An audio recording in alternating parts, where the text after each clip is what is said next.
This isn't just a cult. This is a cabal.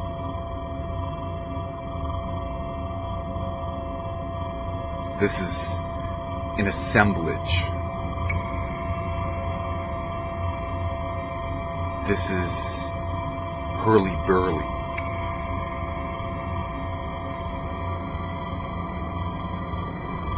This is disquiet.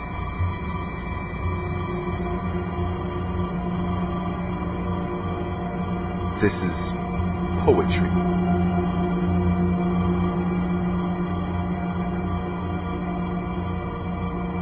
This is fiction.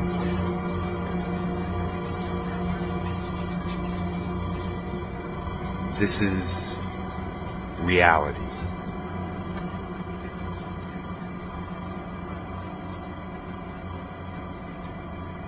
This is bedlam.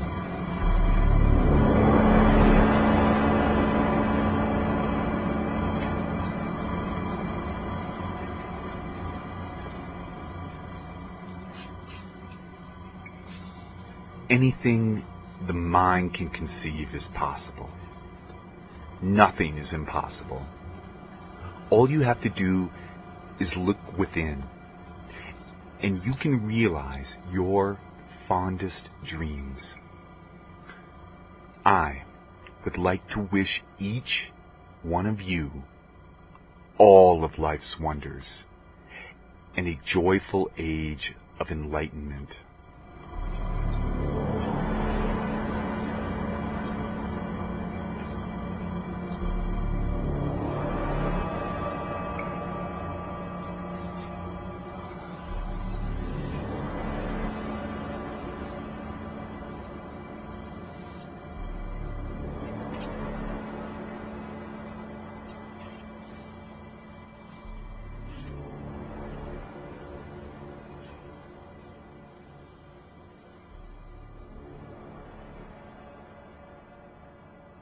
In the roving estates that was our village green, that the citizens referred to as the trailer park, my family had moved on up from a black and white Zenith with a vice grip modified channel changer perched atop a metal TV dinner tray to an RCA XL100 color track 25-inch console. This thing had genuine pecan veneer and like a black vinyl edging. It was classy. And it stood proudly, unassisted, as the centerpiece of our living room, which was also the center of our shotgun home. The ads said that this TV could think. It had a brain. It could track and correct the color signal before it even became an image on the screen. And it arrived in our home just in time. On December 26th, 1975, freezing temps outside, but we had a cozy Ben Franklin stove providing energy crisis assistance heating. World of Magic aired on NBC. With a timpani introduction, something otherworldly and most likely mystical appeared in vivid color. Truly designed for the RCA XL100 color track, Doug Henning mutedly entered the screen with a starkly skin-tight rainbow top, a matching rainbow sash, a wide smile, and a woolly mustache. A quarter held its place in his palm and was showed to the audience. With a slow, clean closure of his hand and no fluffy sleeves to conceal the motion, he opened his palm again to reveal that, yes, what we all knew was going to happen had indeed happened. The quarter was gone. The hand closed once again, slowly with a camera on close-up, and reopened, this time with a shiny $50 gleaming in its place. My dad, he made sure to catch my attention. He looked at me and, with a grin, a smirk, a knowing nod, he said, "It's a trick," proudly using this TV event special as a teaching moment. Now, I was still pretty new to this whole magic thing, but I did have a general knowledge of Houdini, and I'm certain I'd seen more formulaic magicians. I mean, sure, there was only one Doug Henning, and there could be only one. But I think that I understood that magicians, no matter how vividly clad, had a bag of tricks. They might even have something up their sleeves. Rabbits don't just appear out of nowhere. No, I didn't believe that. But I wanted to. Who wouldn't? In the trailer park, those words, anything the mind can conceive is possible. Nothing is impossible. All you have to do is look within, and you can realize your fondest dreams. Well, Mr. Henning, you make a bold statement with your jubilant words and your confetti breath, but yeah, sure, why not? I'm eating tricks and Lucky Charms for breakfast while watching Land of the Lost with Sleestacks and Alien Jewels on a 25-inch RCA XL100 color track. Anything is possible. No, I didn't believe that. But I wanted to.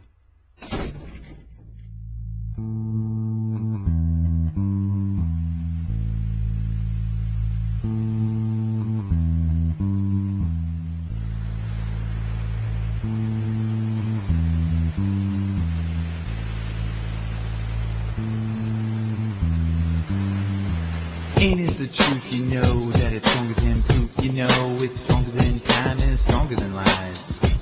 It's like really bad rhymes that bring a tear to your eye, but it's lost on your alibi, that we light that shines in your crimes.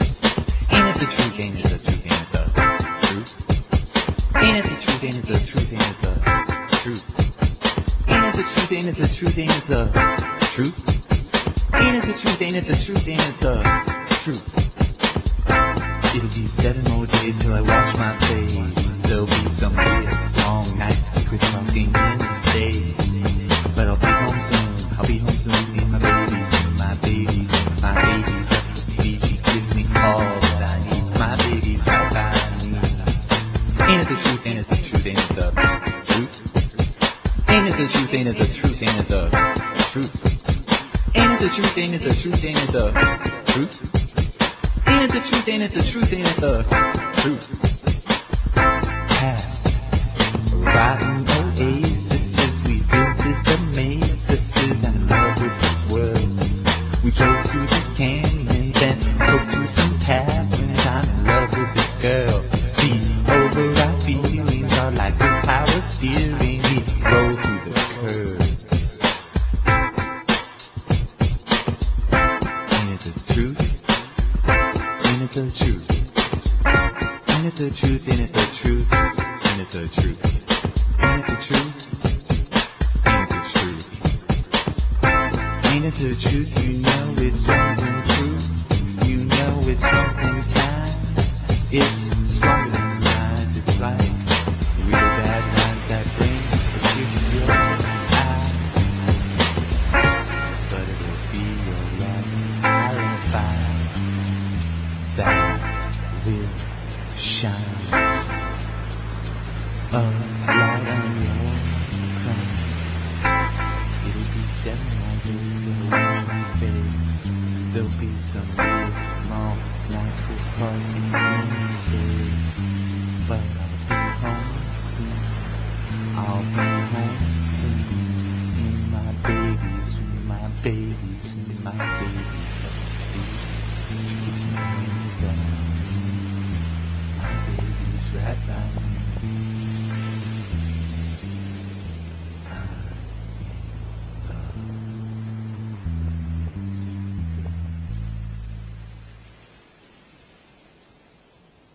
But that's the thing with magicians.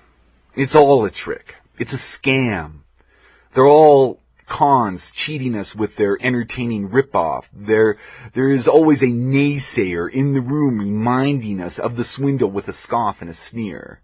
As soon as they see you lean in just a bit with wide eyes and a glimmer of fanciful thought towards the notion that there is something mysterious, something out of the ordinary, something not of this world, something not found in the trailer park, well, they are quick with the poo-poo jeer of their well-practiced cynical clan.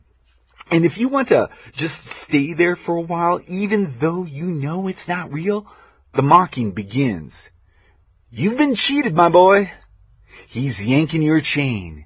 He's pulling your leg. You've been taken for a ride.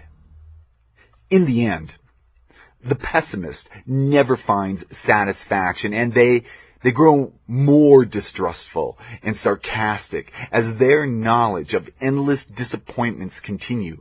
Their gnashing comments tearing skin of all those prone to deception.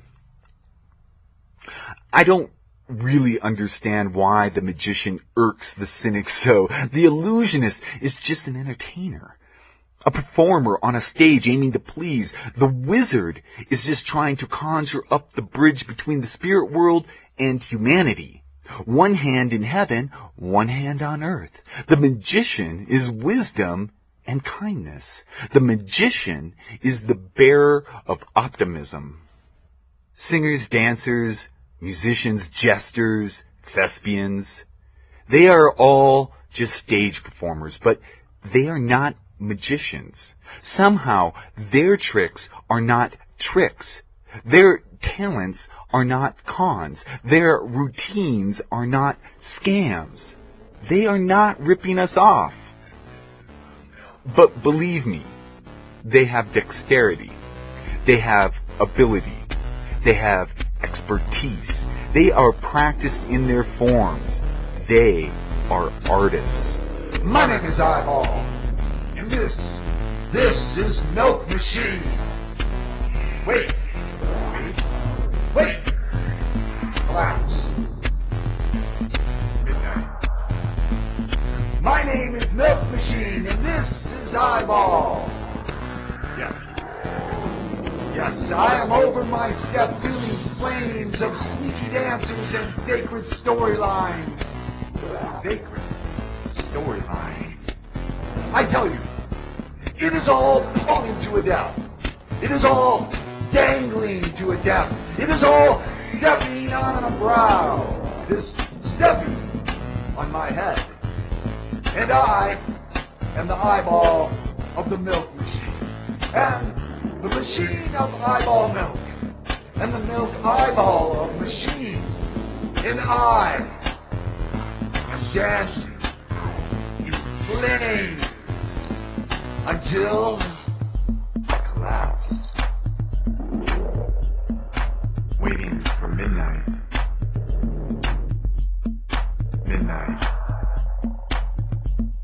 and there I am, waiting.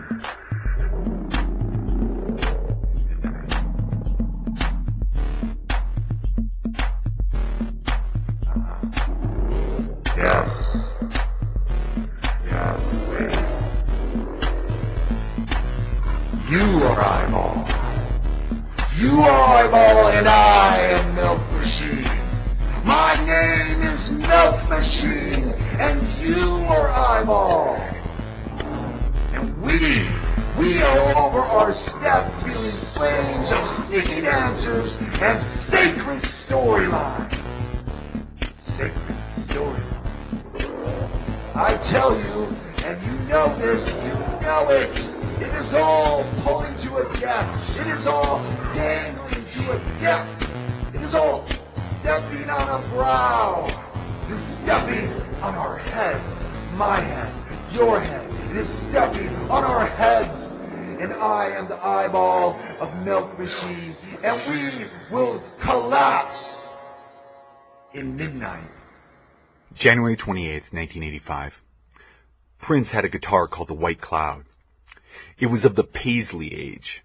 With it in hand, Prince stepped to the stage at the American Music Awards with his band The Revolution set in risers behind him, and he performed a spiraling, transforming, heartbreaking guitar solo during the performance of Purple Rain. It was absolutely mesmerizing. I mean, this was probably the moment that Prince, in the eyes of the world, became Prince. You couldn't deny it. Everything was unbelievable. The sound, the technique, the emotion. At the end, and you can watch this on YouTube, everyone in the audience was on their feet. And this was not obligatory. This was undeniable. And you know what? No one, not one single person in the audience at the Shrine Auditorium in Los Angeles, California, not one single person watching it at home on television, no one then or now, no one said, "It's a trick." No one witnessed that level of dedication, that prowess born of practice and commitment. No one heard that and thought, "He's scamming us. This is a ripoff. It's done with mirrors." No one said that. Have you ever seen True Romance? You know that scene with Christopher Walken and Dennis Hopper?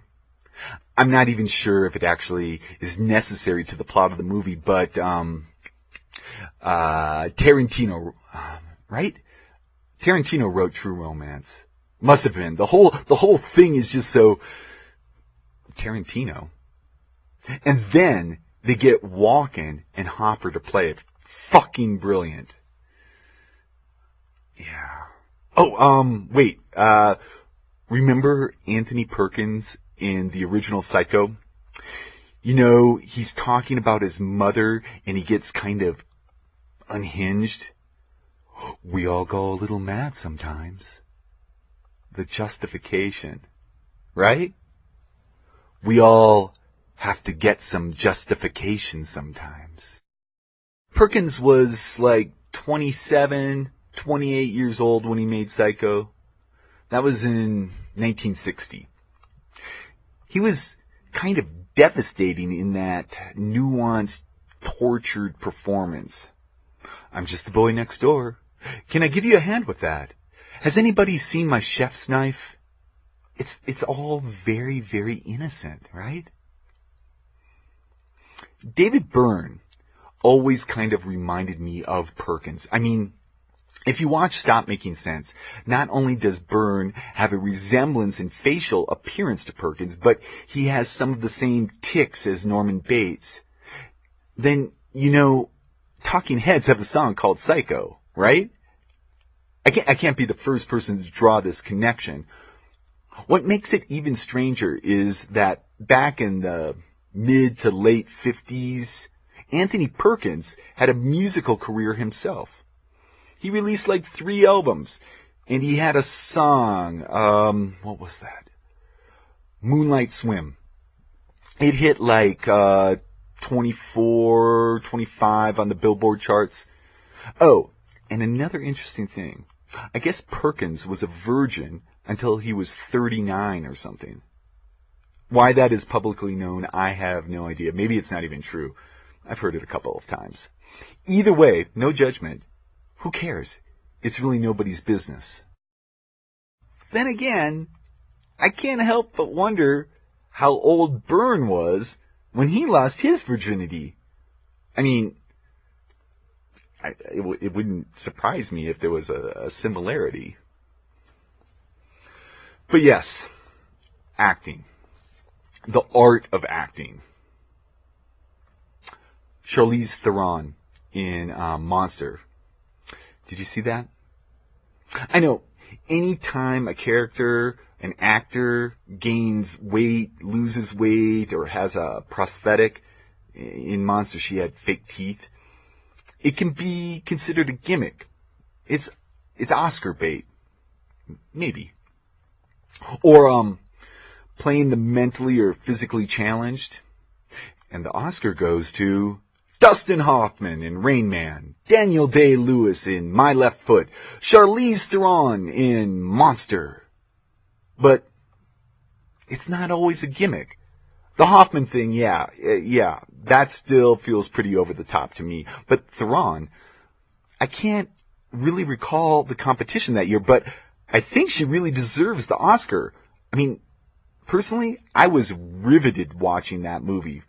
False teeth, shaved eyebrows, whatever. Those were not the tools that gave her the embodiment of a deeply troubled woman. You know another one that is not a gimmick? Go watch the first 10 minutes of Precious. Well, watch the whole thing. It's a fucking great movie. But that opening monologue from Monique, that is one powerful piece of film. It's it's more than a difficult subject, and it starts the whole movie. It's a bleak beginning. When I watch that scene, I can see a number of other artists raising their voices more. Crying more. Gesticulating more. You know? Overacting. But Monique, she just plays it. She plays it in a way where I think that the character, the mom, knows that she is playing the character of a mom who knows that she is playing a character and needs to make that character believable, because this is several sequels down the line, and no one is going to fall for that again. Overacting is going to blow the scene for a mom that knows she needs to act like someone who is not acting. Again, nuance is necessary. And that character, the mother of Precious, has been acting her whole life. And she is quite good at it. Maybe she has to be. Maybe that is her survival. As the viewer, at that point in the movie, because of the performance that Monique gives, I know that I am feeling something. I am feeling an emotion. I can't surmise if it is a deep empathy for the mother because of the myriad of difficulties that have piled up on her life, difficulties I cannot even begin to imagine, or am I feeling a deep contempt for this woman who is so narcissistic that she has developed into a horrible monster, purposely and endlessly inflicting pain just to save herself? Or is it both? Either way, it's nauseating. And I mean that as a compliment to Monique, because I think that is exactly what the director, Lee Daniels, was aiming to make me feel: off balance, conflicted, disturbed. But here's my point. Monique won an Oscar for that. I'm not saying that an Oscar is the end-all, be-all as a reward for a fine performance. I am conflicted by the concept of awards, and best-ofs, and criticism, and judgment. But I have no issue at all with the Academy's decision here. Moreover, she wasn't wearing a costume. I mean, it wasn't a period piece. She didn't have a fake nose or a limp. There was no CGI or guy wires. She wasn't screaming. She was sitting in a chair. It's like a 10-minute piece, and there is no gimmick. It wasn't a con. When she was accepting the Oscar, no one was saying, "It's a trick. She pulled that performance out of her hat. They used a smoke screen. It was deceptive." No. Her performance is just undeniable, unquestionable. But with magicians, for some reason, we put them in a different class of entertainers. They are always questionable. We think of them all as Harry Anderson. He's the one that drilled it all down to the essence. You know, basically grifters, playing the short or the long con. We don't look at them as masters of their craft. I think we all actually realize magicians are practicing all of the time. And it seems that most of them started out as kids. But we want to dismiss that so easily. Well, not all of us. I mean, I shouldn't say that. But there is a division. Those who want to believe and those who don't want anyone to believe.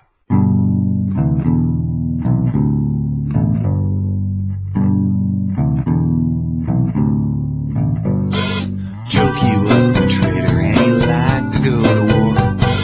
Pulled his socks up, pushed the buttons, then walked out the door. Threw his arms up in a panic, tossed and turned. A majorette in the miner's hat, the man this world has earned. Broke my finger, pointing out his wrongs. I became a singer, hoping you would sing along. So I wear my tongue tied tightly, 'cause I find my words so frightening. So I wear my tongue tied tightly, 'cause I find my words so mighty. He's got a rifle, he's got a handle.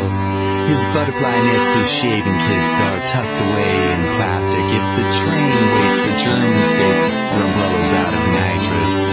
And I'm out of here. Broke my finger, pointing out his wrongs. I became a singer, hoping you would sing along. So I wear my tongue tied tightly, 'cause I find my words so mighty.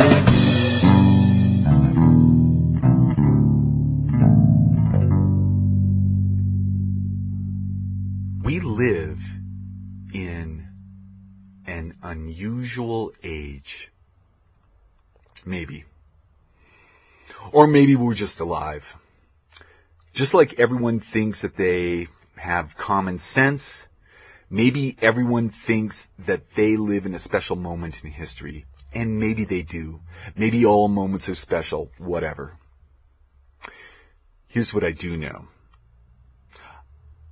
In this day and age, I personally want all of my information, all of my news, all of my audio intake delivered to me by the voice of Morgan Rhodes. Do you know who I'm talking about? Look, I don't know much about her myself. I think she used to be a radio personality. Maybe she still is. I think she was or is a DJ. You know, the cool kind that introduces you to something fresh, or at least unknown to you. She is an introducer. She is a matchmaker. She sets you up with that thing that you did not know that you needed in your life, but then you can never live without it. Anyway, I know her from a podcast she does with Oliver Wang called Heat Rocks. They take the deep dive on complete albums that, if you don't know, you should know. It's a great listen. Now these two, Morgan and Oliver, they are pros. They know what they're talking about. And they are insightful. The cherry on top, the bonus, well, that is just the pure listening pleasure of Morgan Rhodes' voice. First, let me point out that she is a master of the arrangement. She knows how to pick and choose. She knows how to configure. The prose is on point, purified, and poetic. But the instrumentation, the delivery of the dulcet tones, that is the splendor. That is why I want everything verbal sent to me through her filter. I want that app. I want that app on my phone. in that case, if I had that, I mean, even the most dreadful thing, it would be tolerable. Maybe even pleasurable. I want to try it out. But there is this one thing. There is this one thing that has been sort of bouncing around in my head for a few weeks now. On the podcast, Heat Rocks, they did this episode reviewing Bryan Ferry's album of tributes, covers. It's called These Foolish Things. I don't think that Morgan was much of a fan. And I can understand that. Personally, I wouldn't put it in my top 1,000 albums. But that is what their guest that week wanted to discuss. So, that's what they do. But here's the thing. Here's the thing that has been stuck in my craw. I might be misremembering this. Memory is tricky. But I think Morgan took offense to Bryan Ferry covering Sam Cooke. Or maybe it was Smokey Robinson. Anyway, she said something like, some songs are just off limits. Like, what was it? People shouldn't cover Whitney Houston, for example. Whitney did it perfect, and everybody else should just leave it alone. I get that. I think we have all heard covers of something near and dear that makes us cringe. I mean, the gall. But, I don't know. Why does that start feeling like some sort of censorship in a way? Or like some sort of weird vigilante justice? It's someone who lost a loved one and is now wearing a tin star and has a repeater making proclamations based on emotion when what is really in order is a jury of their peers. I mean, I like the First Amendment. I want to be able to speak my mind. That means that I need to let you state whatever the hell you want as well. I might not like what you're saying, but you do. So here we are. Together. Free. These things are complicated. Let's say you've got a 5-year-old singing Aretha's Respect. Well, that's just fucking adorable. What if the kid is like 10? Does she need to sing better, or does it get a pass because she sings it with meaning? Or she's just cute? What if it's not a girl, and it's a 15-year-old boy wearing a camo hoodie, but he is really, truly feeling that song? What if it is delivered by a 28-year-old English dandy that was emotionally motivated by the original and just had to sing it out in the way that he sings out? Maybe you like it. Maybe it moves you. Maybe that version finds a place in your heart that the original did not. Maybe you now hear what Aretha was trying to tell you in the first place. Maybe you get it now, too. I don't know. But diversity, it's a good thing. I just don't think some things should be off limits or sacred. I don't think Prince was supposed to be wearing heels and lingerie, playing blistering guitar solos, spinning around in a trench coat, and singing about oral sex, but that seemed to work. I don't think that Monique should be questioned for her dramatic acting because she was heretofore a comedian. What I think this world needs is more openness, less judgment, more curiosity, less barriers, more acceptance, less dismissal, more creativity, less criticism, more falling down, less pushing down. And don't get me wrong, Morgan Rhodes just said one little thing off the cuff that sort of just provided a catalyst to my mental activity. She is a music lover. That is her life. She picks a tune to pour her coffee in the morning. I get that. I applaud that.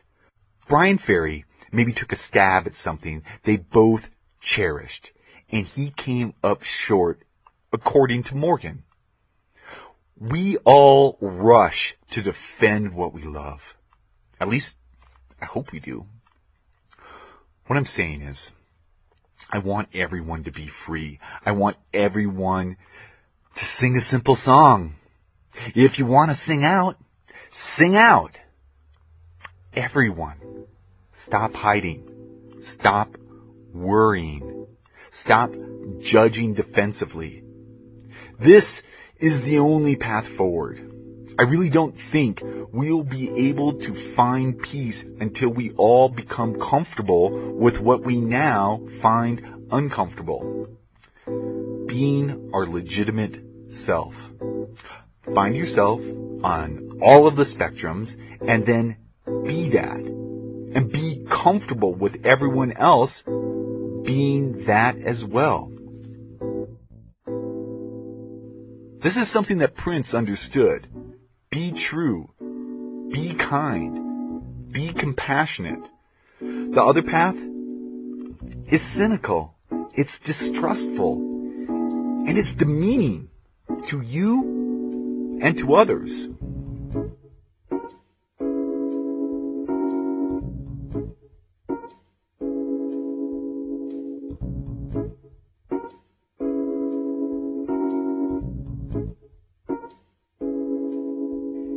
Anything the mind can conceive is possible. Nothing is impossible.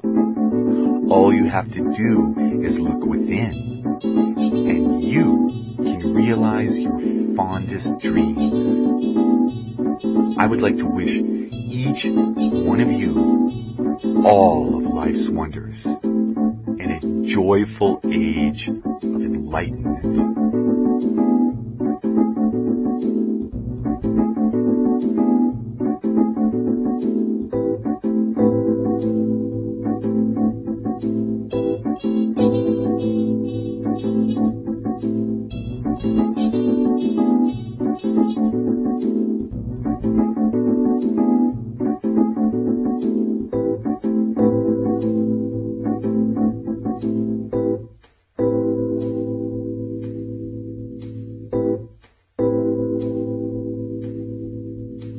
You have been listening to This Isn't Just a Cult, a work of real fiction. This episode was written by Björ6n Oranj, voice performance and production by Björ6n Oranj. Featured music in this episode included, in order of appearance, Begin by The Creeping Man, Ain't It the Truth by Björ6n Oranj, Eyeball and Milk Machine by This Isn't Just a Cult, My Words Are Mighty by the Halcyon Brothers, and what you are listening to right now, Kafkaesque Pinwheels by Squinting Matador.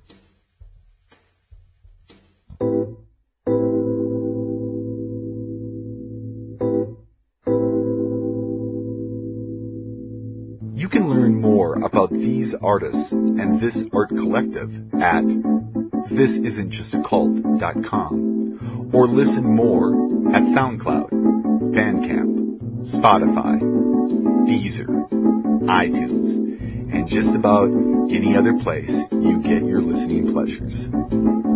This Isn't Just a Cult is a production of Higgins, Turner Higgins, LLC. Thank you for listening.